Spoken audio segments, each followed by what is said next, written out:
Mes chers amis, shalom aleichem, aleichem shalom, bonheur, santé, prospérité, refoua shelema pour vous tous. Encore une fois, vous demandez de vous abonner sur notre chaîne YouTube. Cliquez sur s'abonner quand vous regardez mes vidéos. J'espère qu'elles vous plaisent. En tout cas, je fais tous les efforts nécessaires pour.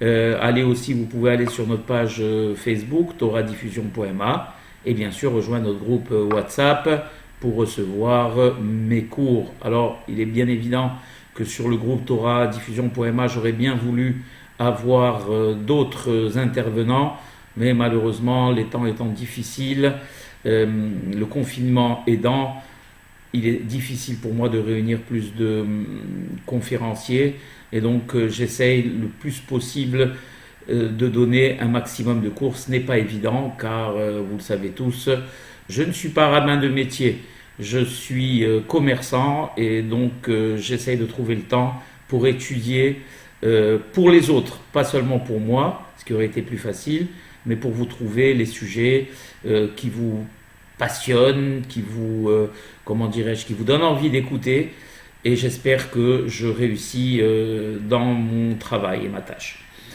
Voilà, aujourd'hui le cours, on va parler aujourd'hui de la prière, cette notion de prière, d'où nous vient-elle, a-t-elle toujours existé, quel est l'intérêt de prier, est-ce que c'est quelque chose qui fait partie intrinsèque de nous, est-ce que ça a toujours existé. On va définir un petit peu la prière selon le judaïsme, donc c'est un cours qui pourra éventuellement être un peu plus long que d'habitude.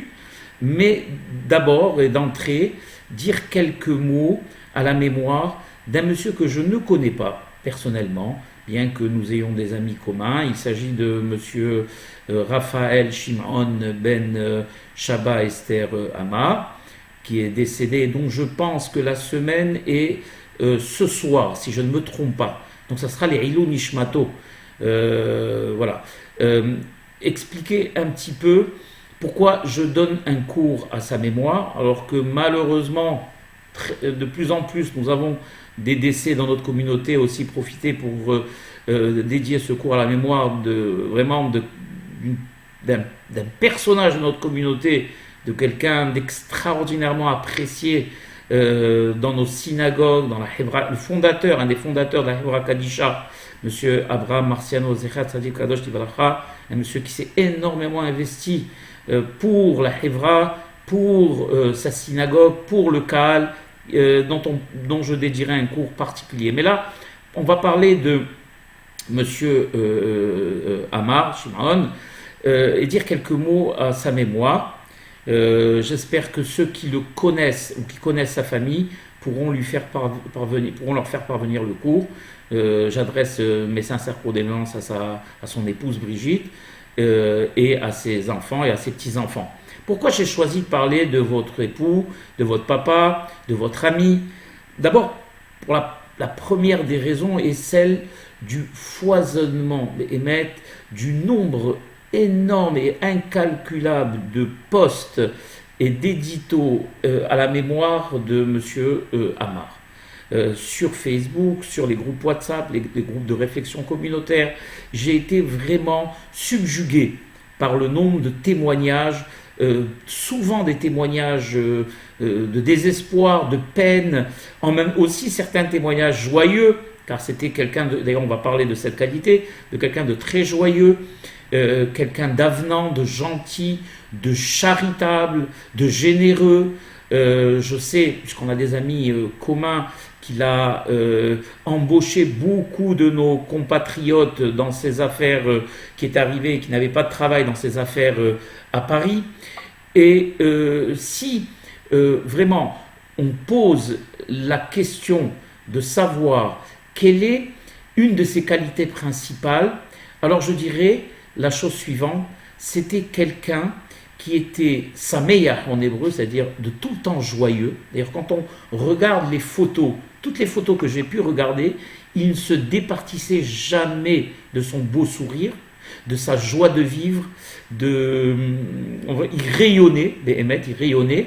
Bien sûr, il avait plein d'autres qualités, je les ai énumérées, mais cette qualité dont je parle, qui est celle de la simha, et non seulement d'être saméa lui-même, mais d'être mesaméa, de rendre joyeux tout son entourage.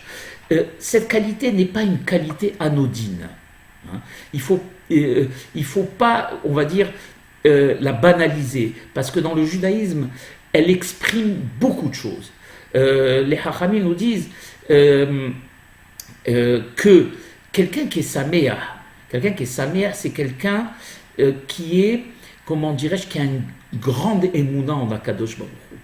À la différence de quelqu'un de renfrogné, de taciturne, c'est quelqu'un qui n'a pas confiance que Dieu en préserve en Akadosh Baruch Hu, qui est tout le temps en train de s'observer le nombril, comme on dit, et de se plaindre tout le temps, Hazvi et Shalom, de ne pas apprécier ce qu'Akadosh Baruch Hu lui a offert. Monsieur Amar, je ne le connaissais pas personnellement, mais on n'a pas besoin de connaître quelqu'un pour deviner au travers l'expression de son visage cette intériorité. Les Haramim nous disent que Haïm va mavet beyad halashon. C'est quoi Haïm va mavet beyad halashon? C'est-à-dire qu'on a entre, avec la langue, la possibilité de faire vivre ou de tuer, Hazvi Halila. Alors, faire vivre, c'est quoi avec le lashon? D'abord, on va parler du pire, tuer, c'est-à-dire que quand quelqu'un dit du mal d'autrui, ou quand il prononce des paroles méchantes, ou quand il humilie quelqu'un, eh bien, d'abord, il n'a pas de halek dans ce olam haba, les hachamim, il n'a pas de place dans le monde futur, mais en plus, il tue le vis-à-vis, c'est-à-dire qu'il le démoralise, il le vide de toute substance, c'est comme s'il le tuait. Mais par contre, à contrario, une belle parole, un encouragement, un sourire permanent, des mots gentils peuvent faire passer une personne du stade de la dépression au stade de l'euphorie.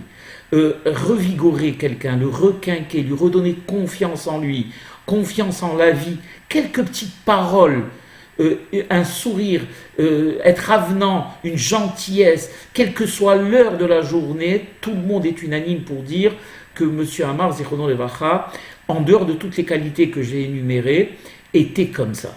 Et alors, pour cela, je voudrais lui consacrer un ma'amar, donc un texte d'un de nos plus grands hachamim, qui est Rabbi Yohanan, et qui dit Tov hamalbin shinaim lehavero yoter mimashkeo halav shene'emar, et je vais expliquer veloven shinaim mehalav. Je vais expliquer textuellement, bien que l'explication textuelle ne reflète pas la profondeur du texte, mais je vais l'expliquer. Tov hamalbin shinaim lehavero. Et mieux et meilleur celui qui blanchit les dents de son vis-à-vis, de son prochain, que celui qui lui donne à boire du lait. Ça veut dire quoi?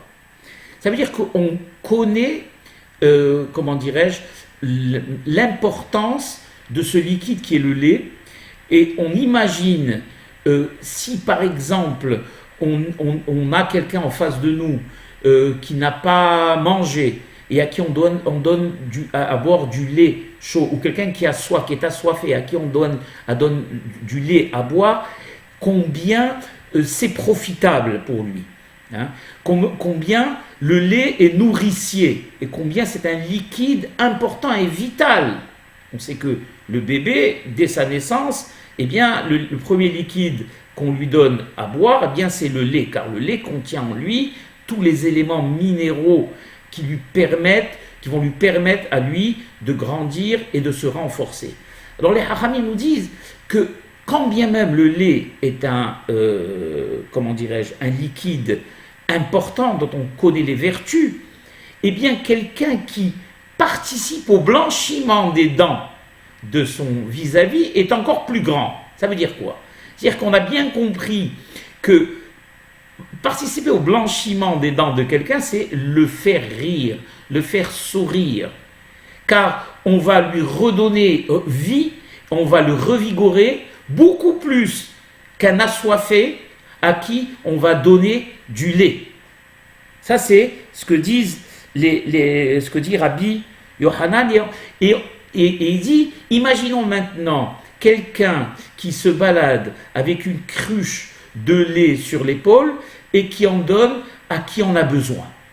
C'est exactement la même chose que Zichrono Livracha, monsieur Amar, qui, lui, cette cruche de lait, on va la remplacer par ce sourire qu'il amenait à tout le monde.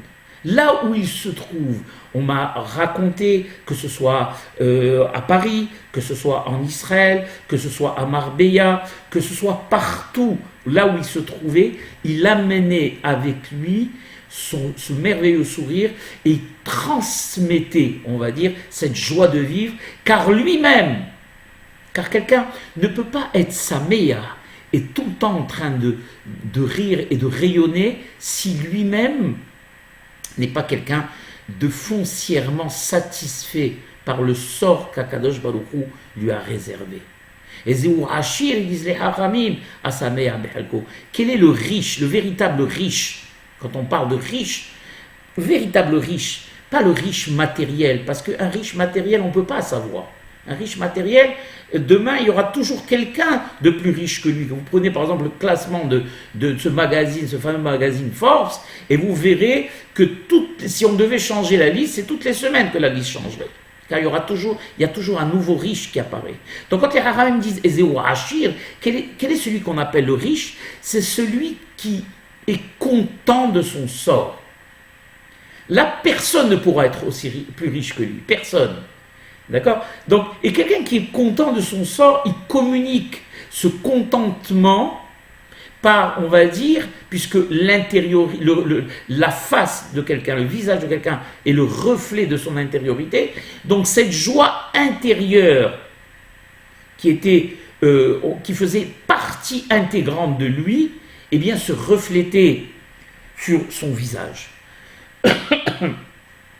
Et dire encore une chose qui est ramenée dans le Talmud, Rav Beroka, qui était un très grand haram, il s'est trouvé dans un endroit, dans un chouk, donc dans un marché, et il avait l'habitude de rencontrer Eliyahu Hanavi. Ça vous donne un petit peu une idée de la sainteté de ces hachamim. Il rencontrait régulièrement Eliyahu Hanavi, et au moment où ils étaient en train de parler, il parlait de deux frères.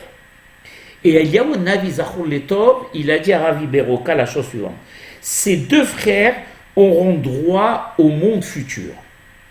Donc Rav Beroka a voulu vérifier comment Eliyahu Hanavi ici dit la chose, c'est que c'est sûr.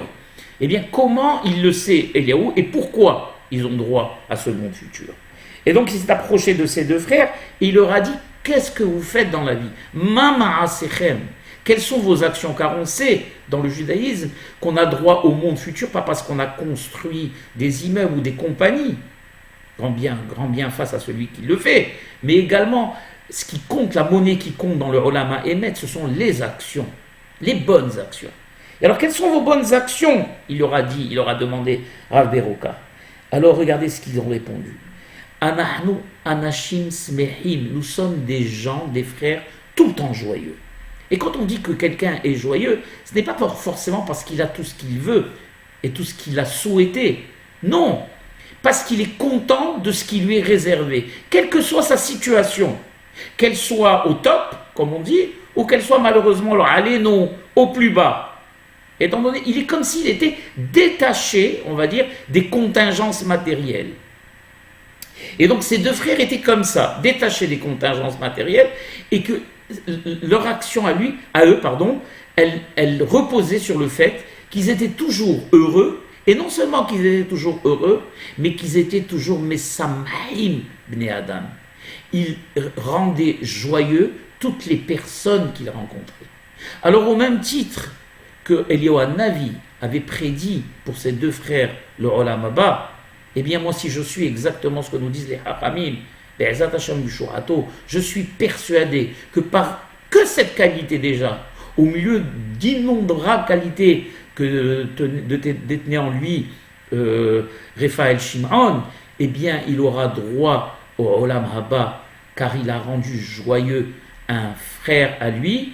Et même pour aller plus loin, les témoignages que j'ai pu lire ou que j'ai pu écouter, eh bien provenaient de toutes les confessions. Shimon était unanimement apprécié par tout le monde, sans exception. Et si on veut savoir ce que valait une personne, eh bien, on ne s'en rend compte que malheureusement trop souvent après le décès. Et le nombre de témoignages positifs, pour ne pas dire tous positifs, eh bien, prouve combien c'était un monsieur de valeur et combien il a apporté du bonheur aux gens, qu'Akadosh Baruch Hu maintenant l'accueille en son sein au Gan Eden Ayon, dans le Olama Emet, les Yad Kol HaTzaddikim ve'Hasidim ve'Ezat Hashem B'Shorato, qui continue à amener, à prier, à intercéder auprès d'Akadosh Baruch Hu pour sa famille, pour son épouse, qu'Akadosh Baruch Hu l'aide parce que quand une personne de cette envergure disparaît, eh bien, on ne peut imaginer le vide qu'il laisse, car sa présence remplit tout l'espace. Étant donné que ce sont des êtres qui communiquent énormément, et même sans parler déjà, par cette aura qui se dégage d'eux-mêmes, cette énergie énorme qui se dégage d'eux-mêmes, ils remplissent tout un espace. Et là où ils se trouvent, émettent, eh bien, ils emplissent l'endroit de leur présence. Et donc, à contrario, malheureusement, quand ils partent, ils laissent un vide terrible. Alors, je souhaite à cette femme, à sa femme, de pouvoir supporter ces moments difficiles et que Akadosh Baruch Hu lui amène le réconfort. Amen ve Amen. Ça, c'était un petit mot non préparé à la mémoire. Vraiment, je voulais dire quelques mots à la mémoire de ce grand monsieur.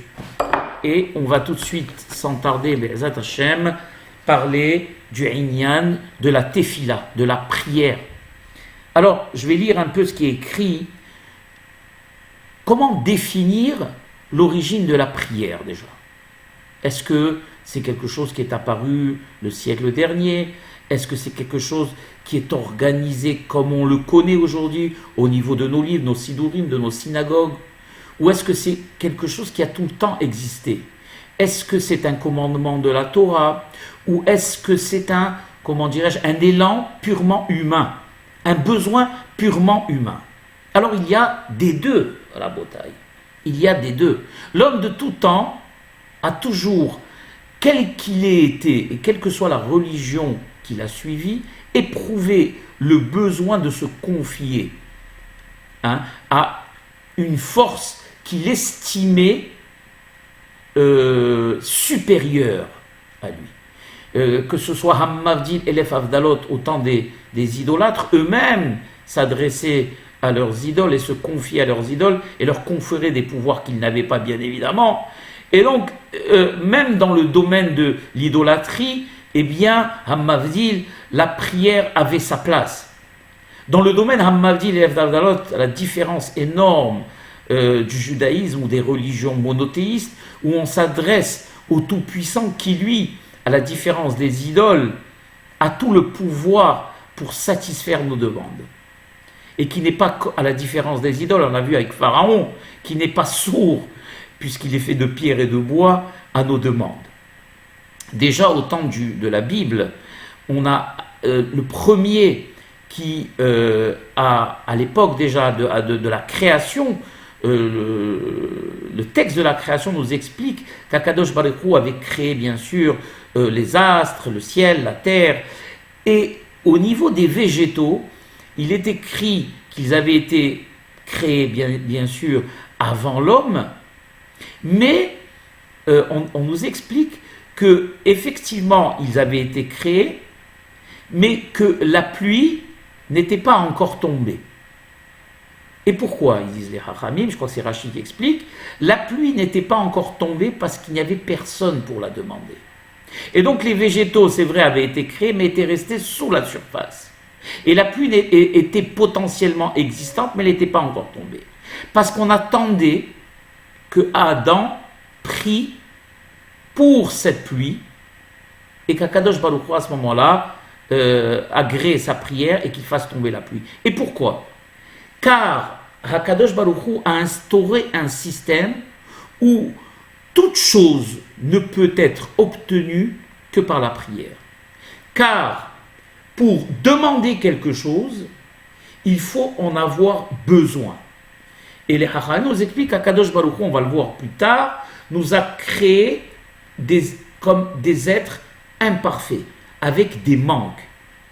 Et le besoin de combler ces manques s'exprime par la prière. Car il est bien évident que quelqu'un qui est rassasié et à qui j'offre un plat, même si c'est le meilleur des plats, eh bien je ne vais pas lui faire de bien du tout.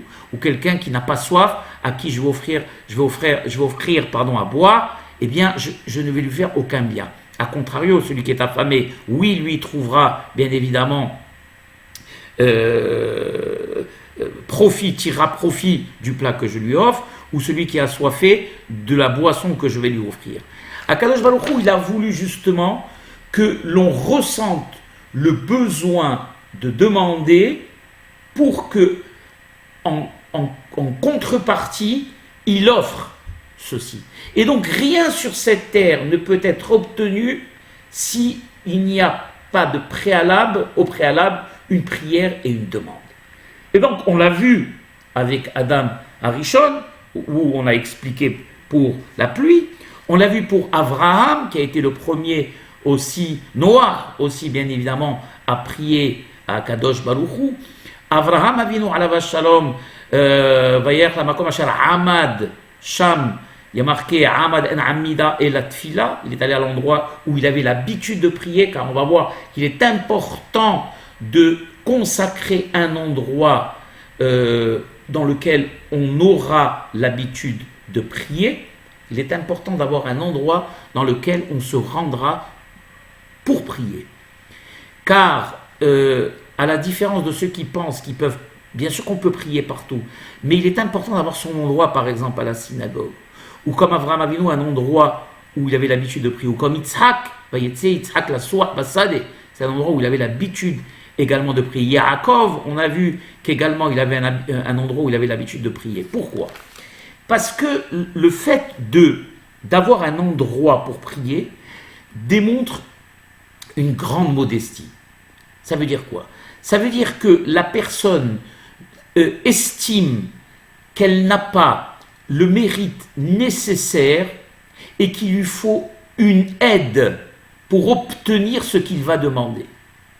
Et donc, l'endroit étant, on va dire, habituellement l'endroit où il prie, en allant dans cet endroit, il va exprimer le fait qu'il a besoin de cet endroit pour l'accompagner dans les demandes qu'il adressera à Kadosh Baruch Hu. A contrario, quelqu'un qui pense qu'il peut prier, qui change de place dans la synagogue tous les jours et qui passe d'un endroit à l'autre, eh bien, c'est une forme d'orgueil. C'est-à-dire que lui s'estime être suffisamment saint et il n'a pas besoin d'aide d'un endroit précis pour pouvoir demander et être exaucé. Donc on voit qu'Abraham Avinu alav shalom avait un endroit où il avait l'habitude de prier, Yitzhak on l'a expliqué, Eliezer on a vu, Eved Abraham au moment où il a voulu trouver une épouse pour Yitzhak, il était à la sortie de la ville et il a prié, Yaakov on en a parlé, Moshe Rabbeinu, il a prié plusieurs fois pour le peuple d'Israël et il a prié pour sa sœur quand elle avait été devenue lépreuse. On se rappelle de la prière de Moshe Rabbeinu, El Narefanala. Il a demandé à Dieu de la guérir. Aaron aussi, il a prié pour ne pas être puni après qu'il ait participé involontairement à la faute du veau d'or. On a vu Manoah, ils disent les Chachamim, le père de Shimshon, qui est de Samson, donc, qui a prié pour trouver, on va dire, une direction au niveau de son fils. Shimshon aussi, quand il avait été aveuglé par les Philistins, il a prié pour qu'Akadosh Baruch Hu lui redonne les yeux et la force pour qu'il puisse se venger des Philistins. Hana, qui est à l'origine de toutes les lois de la prière, on la connaît, la maman du prophète Samuel. On va dire Palel Hana vat Omar, Ala Slivi Vashem, toutes les lois de la prière, on le sait, dans la Gemara de Brachot, on parle de une grande partie du fait que nous devions prier en silence. Pas mal de lois et de halachot concernant la prière nous viennent de Hannah, donc la maman de Samuel, la première femme fameuse. Hein, bien sûr, on a eu la prophétesse Déborah, on a eu Esther, etc., etc. Mais Hannah a été vraiment, on va dire, la pionnière, si on peut employer ce terme, au niveau de la prière. Shmuel, son fils, qui a prié pour le peuple. David Ameler, qui lui, dans tout Télim, tout le livre de Télim, ce sont vraiment des prières. Shlomo Ameler, il avait prié aussi quand il avait construit le Beth Amikdash. Hiskiyahu, c'est un exemple extraordinaire où le prophète lui avait annoncé carrément qu'il devait mourir.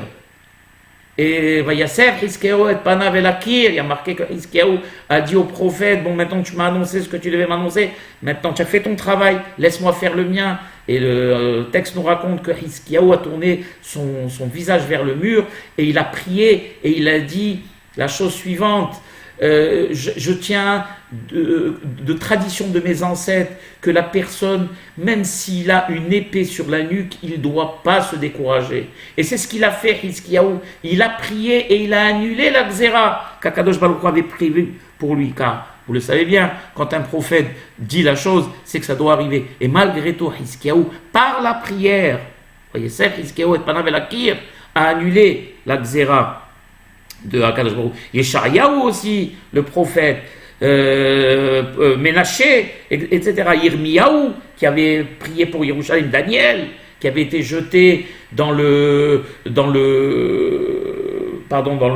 gouffre où il y avait les lions, il y avait 1450 lions à la bataille. Et Daniel, le prophète, c'était la veille de Pessah. Le soir même du Seder, il est descendu avec le vin et les matzot rabotai à l'intérieur du Gouva Arayot, à l'intérieur de la fosse aux lions. J'ouvre une parenthèse, je la referme. On a la même histoire avec le Orahaim HaKadosh, Zechat Tzaddik Kadosh Kivaracha. On la racontera un autre jour. Et donc Daniel avait prié et il avait fait son Seder dans les règles, manger les matzot. Il avait lu la Haggadah et les lions étaient à côté de lui, attentifs. Ils ont écouté même si pour le Mitzrayim. Grâce encore une fois à la prière.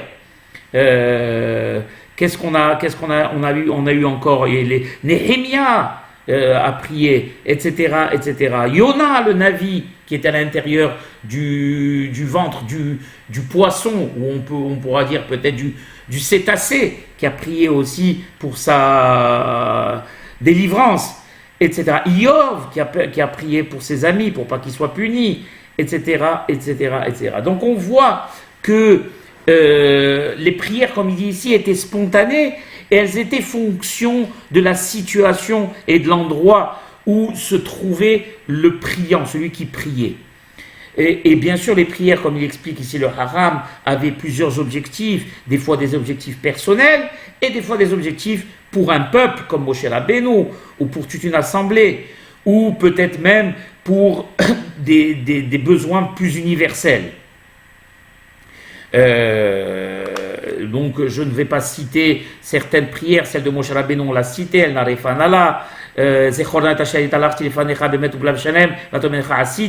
j'avais dit Hiskiya, il avait dit ça, etc., etc., etc. Maintenant, ce qui est intéressant, mais de savoir, c'est, vous savez, qu'il y a on va dire, une mahloket, un débat entre certains hachamim sur l'origine de la prière. Est-ce que la prière est un commandement de la Torah, donc elle est midoraita, ou elle est on va dire, miderabbanan, c'est-à-dire que c'est une institution rabbinique. Alors, Rambam, lui, il explique qu'elle est de la Torah, c'est un commandement de la Torah. Et il va nous amener la preuve dans la lachot de Tfila de Rambam, et je vais vous lire ce qu'il dit. Mitzvah aseh vitpalel bechol yom. C'est un commandement positif de la Torah de prier chaque jour. Alors il faut bien que je vous explique que de la Torah, le commandement ne nous définit pas des heures comme on a aujourd'hui, Shahrit, Minha, Arvit. C'est un commandement qui nous demande de prier l'homme doit prier tous les jours. Il peut prier, on va dire, de manière parsemée, ou il peut prier toute la journée.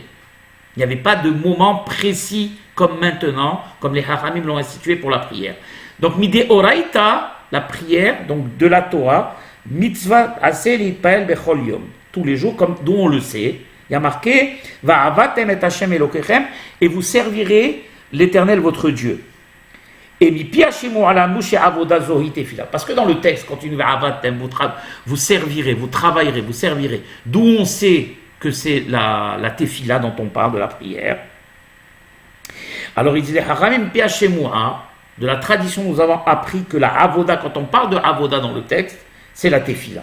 D'où on le sait, parce qu'il y a marqué dans le Kriyat Shema, Ul ovdo bechol levavchem. Et vous le servirez avec tout votre cœur. D'accord? Ezoi avoda shebalev. Quelle est la avoda qu'on peut attribuer au cœur? Et moi, zoi tfila, et les haram dit bien sûr, c'est la tefila. Hiyuv mitzvazo, ou kar sheye adamit hanen ou itpalel. L'obligation de cette mitzvah est telle que la personne doit supplier et prier chaque jour et dire les louanges d'Akadosh Baruch Hu. Il doit commencer, comme c'est institué dans la prière d'aujourd'hui, dans Tfilat Shmona Esrei, il doit d'abord en premier, bien évidemment, définir et louer le Tout-Puissant et exprimer toutes les qualités, enfin, on va dire, les qualités qu'on définit Anshe Knesset HaGedolah, qu'on doit exprimer dans la prière concernant Akadosh Baruch Hu, et après seulement demander nos besoins. Bevakasha uvtehina, bien sûr, avec supplication. Et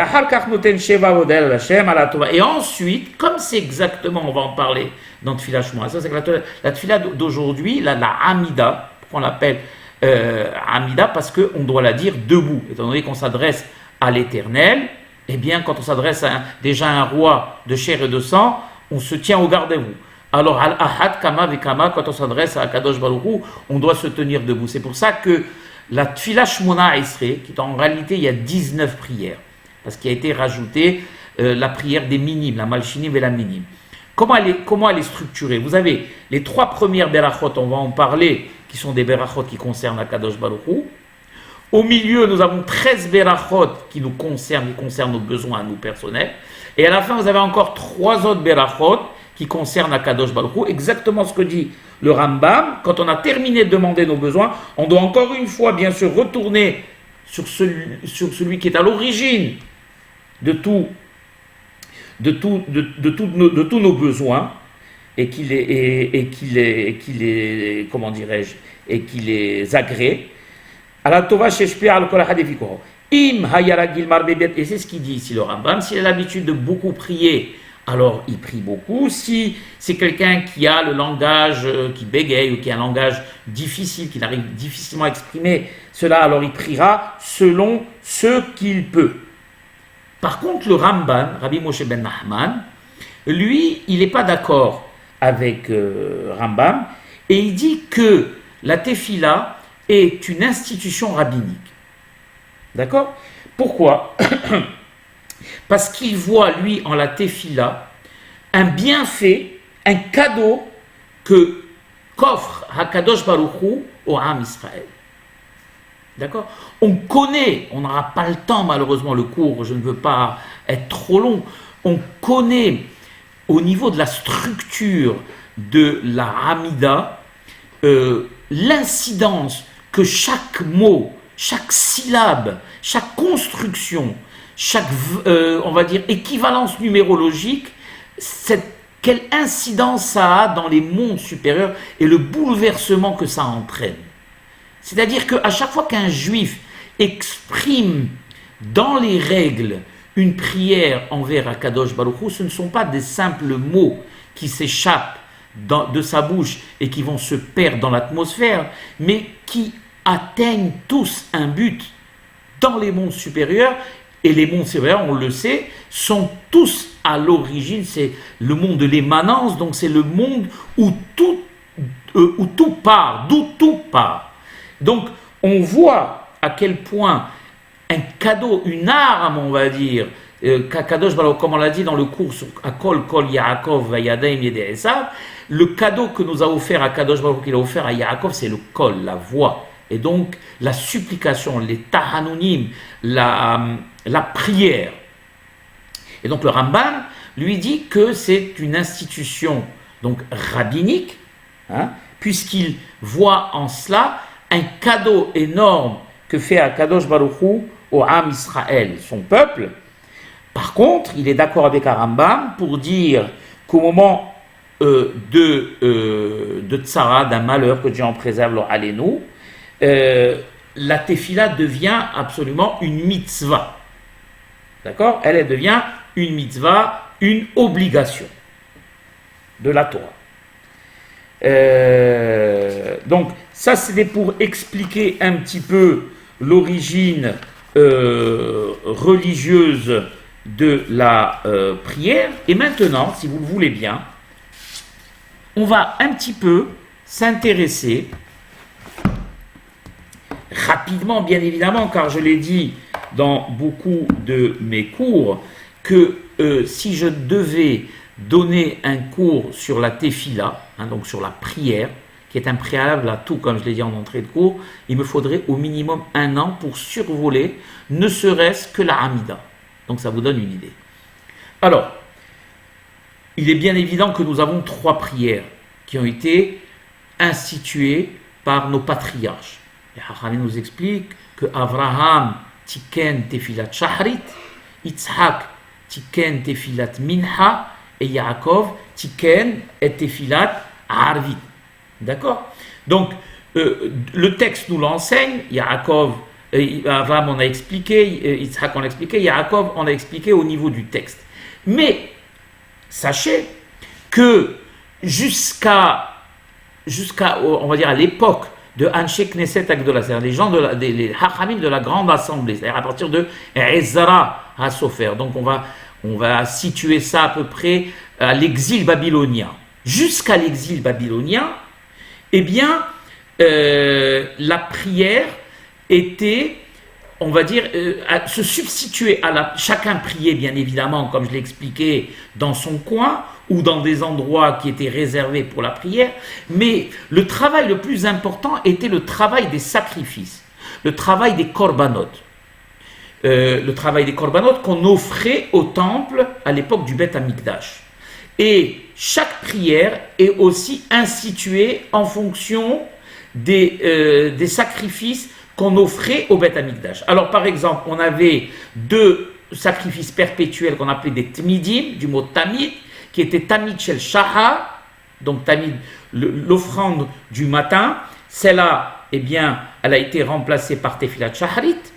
Quand les korbanot ont disparu après la destruction des Hachamim Shalema Parim Sefatenu, on a remplacé les korbanot qui étaient à l'origine les intermédiaires pour toutes nos intercessions et pour notre demande auprès d'Akadosh Baruch Hu. On offrait un korban tamid shel shahar. Ensuite, il y avait le korban tamid shel ben arbaim, celui qu'on offrait, on va dire, entre l'après-midi et le soir. Et on avait Hekter Halavim, donc celui-là il a remplacé le Minha, Ben Arbaim, et on avait Hekter Halavim, on mettait donc les graisses sur le Misbéa, donc sur le Misbéa, et celle-ci restait toute la nuit. Et donc, en souvenir de cela, on a institué Tefilat Arbit. Quand malheureusement, je l'ai expliqué, après les destructions, le temple, il n'y avait plus de possibilité d'offrir des korbanot, on a remplacé ça par des tefilot qui ont été écrites par Anshe Knesset Hagedola. Alors, inutile de rentrer dans les détails, seulement pour vous dire que quand on parle de Anshe Knesset Hagedola, on parle de prophètes et on va dire de savants de la Torah, donc de personnalités qu'on est loin de pouvoir, avec notre esprit limité, qu'on est loin de pouvoir évaluer.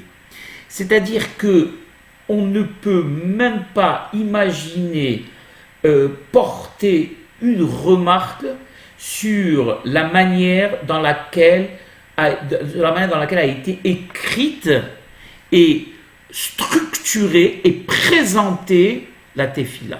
Pourquoi une beracha avant une autre? Ça, il faudrait une année complète pour pouvoir l'expliquer. Pourquoi d'abord on dit Amonai Sefatay Tiftah ou Fiyagit Yalatecha, les Hachamim nous expliquent, avant de commencer déjà la prière, Shmona Esrei, on va en parler, mais juste continuer pour dire que c'est Anshe Knesset Agdola qui ont justement créé une grande partie de la prière telle qu'on la connaît aujourd'hui, et en particulier de la Hamida, qui est, on va dire, l'axe central de toutes nos prières, que ce soit celle de Shahri, que ce soit celle de Minha, ou que ce soit celle de Arbi. Bien évidemment, quand on rentre à la synagogue, il n'y a pas que la Hamida. Nous avons au début les Korbanot, nous avons après les Mizmorim, les Psuké des Imra, ensuite on a bien sûr Kriyat Shema, ensuite seulement on arrive à la Hamida, et ensuite on redescend après par les Tahanunim, ou Kriyat Sefer Torah, quand c'est lundi et jeudi, et on arrive après au dernier Mizmorim, et Alenu Shabéa. Bien évidemment, pourquoi? Sans rentrer dans les détails, parce que il y a 4 mondes avec en réalité, la prière est l'expression des 4 mondes qui sont Abia, qui sont le monde de l'émanation Atzilut, Bria, Yetzira et Asiya. Et chaque étape dans la Tfila nous fait passer, quand on arrive par exemple les korbanot du Olam HaAsiya, ensuite Olam HaBriya, ensuite Olam HaYetzira, et ensuite le monde le plus important qui est le monde de l'émanation, qui est Olam HaAtzilut, c'est-à-dire le monde d'où tout vient. Et le travail qu'on a, nous, à accomplir lors d'une tfila, c'est justement de gravir ces étapes. Alors bien évidemment, vu le niveau de concentration que l'on a, nous, aujourd'hui, il est bien évident pour la plupart d'entre nous qu'on n'arrivera jamais à atteindre le niveau qu'ont atteint les Hachamim, ou pour vous donner une idée, le Baal Shem Tov restait 1h30 pendant la Hamida, et il était déjà dans les mondes supérieurs.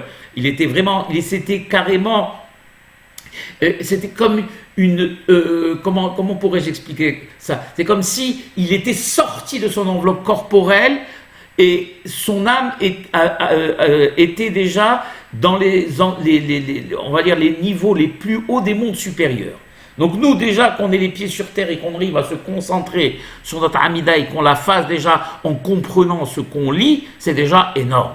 D'accord? Mais j'ai été vraiment au plus, on va dire, au plus haut pour vous expliquer un petit peu de manière très succincte ce que les Hachamim de Anshe Knesset Agdola ont voulu, on va dire, exprimer par rapport à notre fila.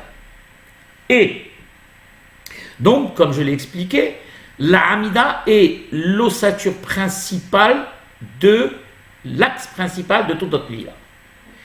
Avant de commencer la tefila, bien sûr, on a le passouk qu'on doit dire, Amonai Sefatay Tiftah ou Fiyagit Yalatecha. Et il y a bien évidemment des débats dans la Gemara, parce que vous savez que c'est une mitzvah d'être sommaire Geoula Litfila. Et quand on arrive à Gaal Israël, on doit tout de suite normalement dire, commencer par la première Beracha Kebirkata Avot.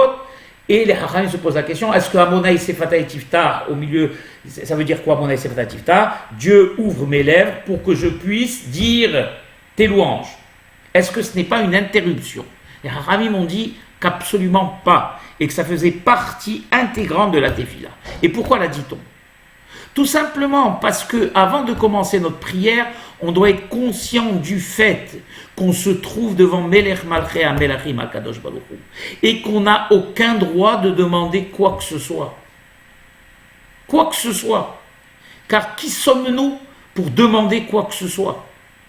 Et donc il faut qu'on demande la permission. Et normalement, si HaKadosh Baruch Hu ne nous ouvrait pas lui-même qui viachol nos lèvres, on n'aurait pas pu prononcer de demande.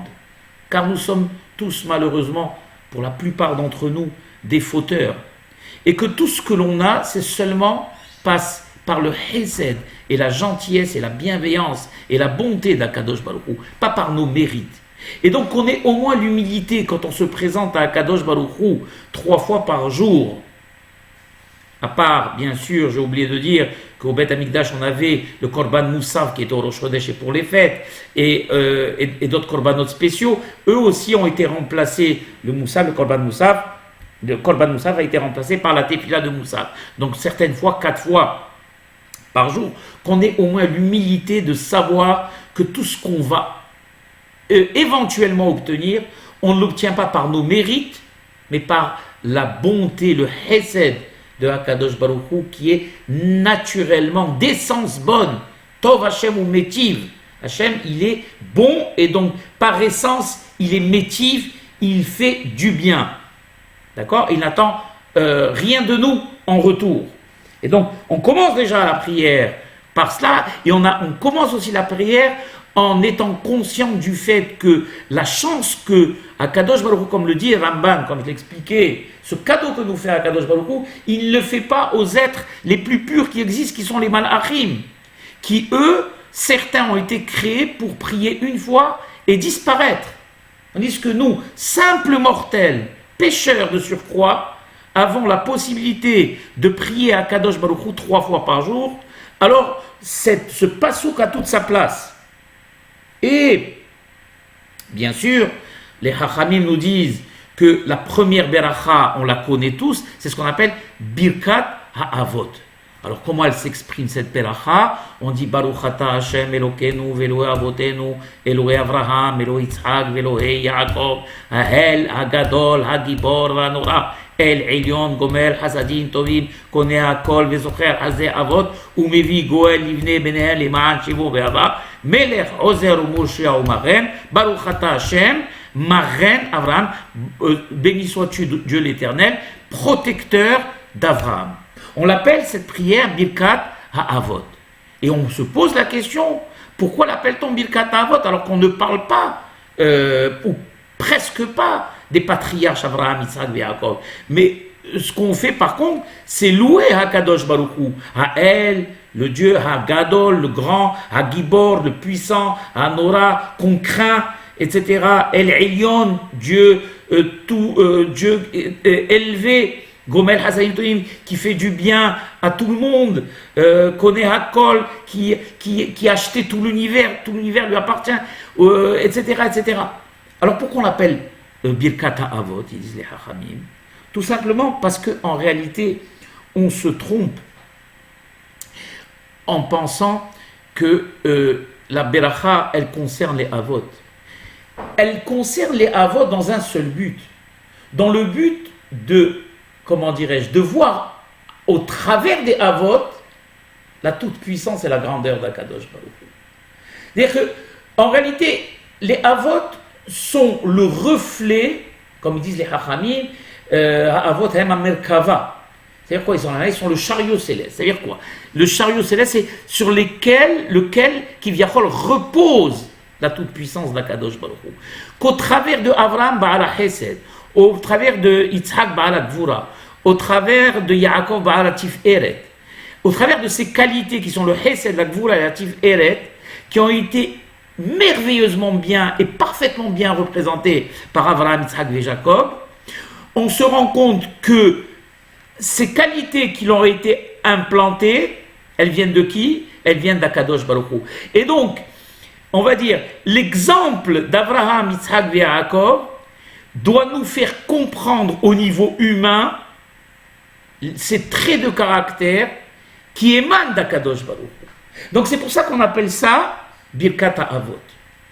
Birkat Ha'avot. Et ils disent les Hachamim que si on ne s'est pas concentré sur Birkat Ha'avot, on doit revenir. Même si on ne se concentre pas sur les autres brachot, c'est pas bien. Ça arrive, ça nous arrive à tous, à la bataille. Soyez tranquilles. Et surtout, ne vous désespérez pas. Car très souvent, pendant la Hamida, c'est là où toutes les pensées étrangères nous assaillent. Donc on doit faire l'effort nécessaire pour nous concentrer. Mais par contre, les Hachamim disent sur cette première beracha, on doit absolument être concentré. Car si on n'est pas concentré, on n'est pas Yotzei Dehova. On ne s'est pas acquitté. Bien qu'après, il y a d'autres hachamim qui disent que si on recommence, on risque aussi de ne pas se concentrer. Donc la halakha, elle dit qu'on ne doit pas reprendre et qu'on doit s'appliquer pour les autres. Mais l'idée est intéressante, dans le sens où, pourquoi nous concentrer sur une première prière qui est seulement, on va dire, qui n'est pas une prière principale, et qui fait partie des deux autres prières qui concernent Akadosh Baruch Hu, et qui sont, on va dire, l'introduction aux 13 prières qui vont exprimer nos besoins. Alors pourquoi? Tout simplement, je l'ai un peu expliqué tout à l'heure, parce que cette première prière, elle définit, elle va nous donner une idée, on va dire, très très très succincte de la toute-puissance d'Akadosh Baruch Hu. Et une fois qu'on a apprécié, on va dire, la toute-puissance d'Akadosh Baruch Hu en exprimant les qualificatifs qui sont El Gadol, El Gibor, Vanora, El Elyon, on a compris à qui on s'adressait, alors on va s'adresser avec humilité.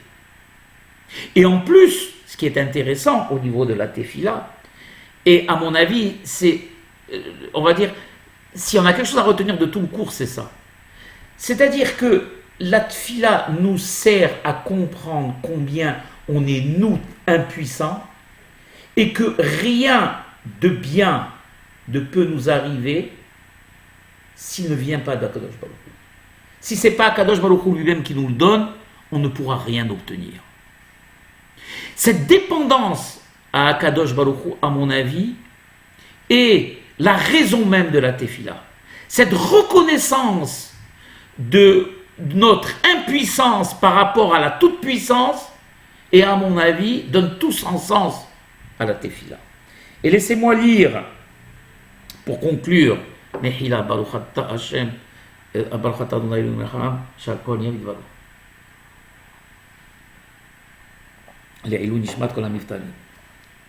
Laissez-moi juste lire ce que dit Rabbi Chaim Friedlander en ce qui concerne la tefila.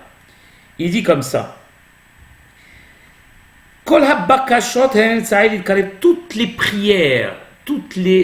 prières, on va les bénédictions de la Hamida sont un moyen de nous rapprocher d'Akadosh Baruch Hu. Parce qu'Akadosh Baruch Hu, comme je l'ai expliqué en début de cours, nous a créé manquant, incomplet, imparfait, tant au niveau de notre matérialité qu'au niveau de notre spiritualité, comme je l'ai expliqué. La bête, au niveau de la matérialité, est mieux nantie que nous. Elle n'a pas besoin de travailler, elle a besoin de courir pour s'habiller, elle n'a pas besoin de se casser la tête. Là où elle va, elle trouve sa pitance.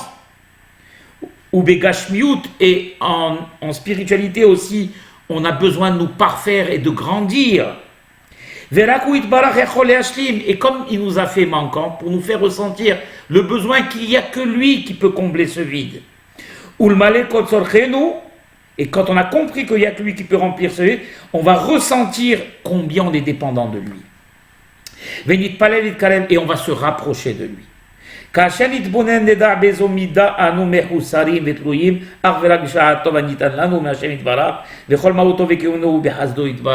Et que toute notre existence même dépend que de la volonté d'Akadosh Baruch Hu.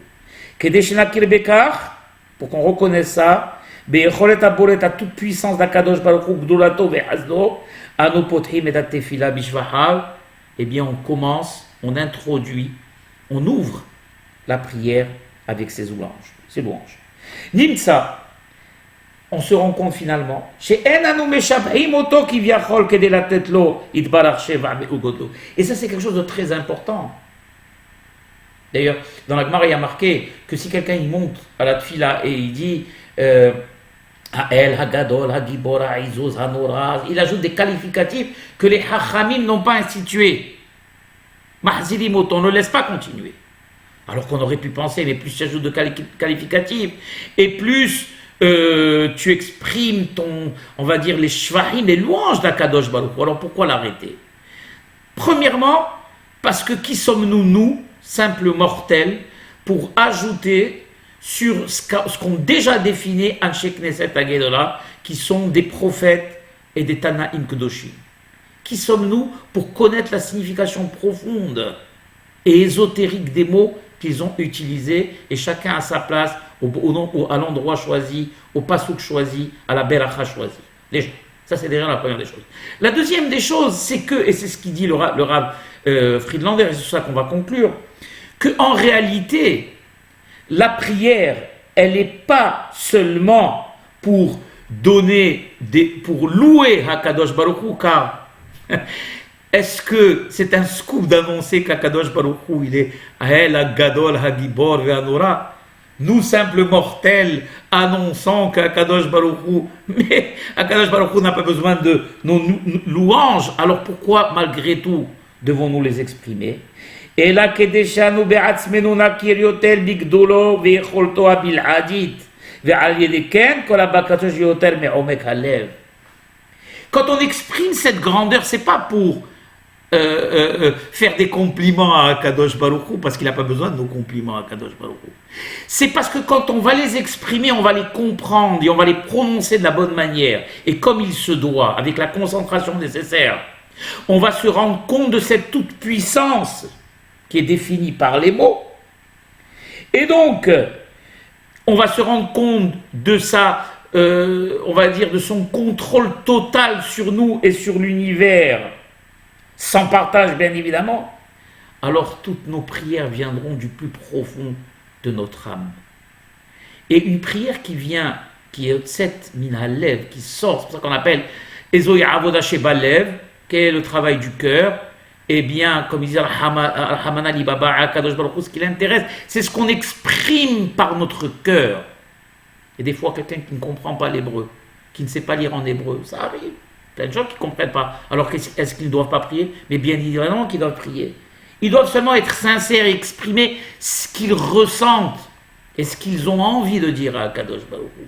Car Akadosh Baruch Hu, l'Ibabaé, il n'a pas besoin de gens qui maîtrisent la prière et qui savent la chanter comme il se doit, si en plus il se concentre. Il l'a dit du cœur et il la chante comme il se doit, Tavo ala beracha.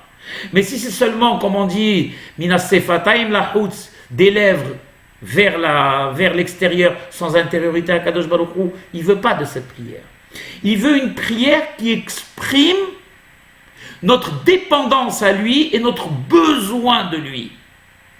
Et quand on prononce ces mots et ces shvarim et ces louanges à Kadosh Baruch Hu, comme je l'ai dit en début de prière, eh bien on a compris qu'il n'y a que lui, Ezri Mehem Hashem, comme il dit David Ammeler, pardon, Yaakov Avinu, on exprime que la seule aide et le seul espoir que j'ai, eh bien il me vient d'Akadosh Baruch Hu. Et on arrivera justement au but de la tefila, qui est la itkarvut le Hashem Yitbarach, se rapprocher d'Hashem Yitbarach, d'Akadosh Baruch Hu, le tout-puissant et le béni. Comme vous savez que le mot tefila veut dire, quand on inverse les lettres, il y a les lettres qui veulent dire petila. Petila en hébreu veut dire mèche, mais en même temps le mot, la racine de pétav, lamed, pétel, veut dire les patels, ça veut dire s'entrelacer. Qu'on arrive à s'entrelacer avec le Tout-Puissant et à Kadosh Baruch Hu, sûr, nos prières ne reviendront jamais. Ve'al teshivenu rekam milefanecha, et Kadosh Baruch Hu ne laissera jamais que Dieu en préserve nos prières stériles. Et s'il ne répond pas tout de suite à nos besoins, qu'on ne voit pas ça hasve halila comme un échec, comme il y a marqué Kavel Hashem, Hazak ve'ametz ve'kavel Hashem, Kavel Adonai, Hazak ve'ametz libecha ve'kavel Adonai. On ne doit jamais se décourager, et comme le roi Hiskiyahu, Hiskiyahu et Panav el Akir, prier et demander et redemander, car seul HaKadosh Baruch Hu sait ce qui est bon. On lui demande de répondre à tous nos besoins, les tova, parce que plusieurs fois on pense que ce qu'on demande, on croit et on estime que ce qu'on demande est bien pour nous, mais HaKadosh Baruch Hu peut être estimé comme étant mal pour nous, car il a une vision à long terme que nous n'en a pas. Et donc, Hazvehaya, jamais nous décourager quand HaKadosh Baruch Hu ne répond pas tout de suite à nos demandes, et continuer à cette hatmada, à redemander, et HaKadosh Baruch Hu agréera à toutes les prières du Ham Israël. Baruch Adonai le'olam, amen ve'amen, et le'ilou nishmat Hashem atov, Raphaël Shimon ben Shaba Esther Ama, Im Nefesh Shema Tov, Rabbi Avraham Marciano, Amen, Ken Yehi Ratzon.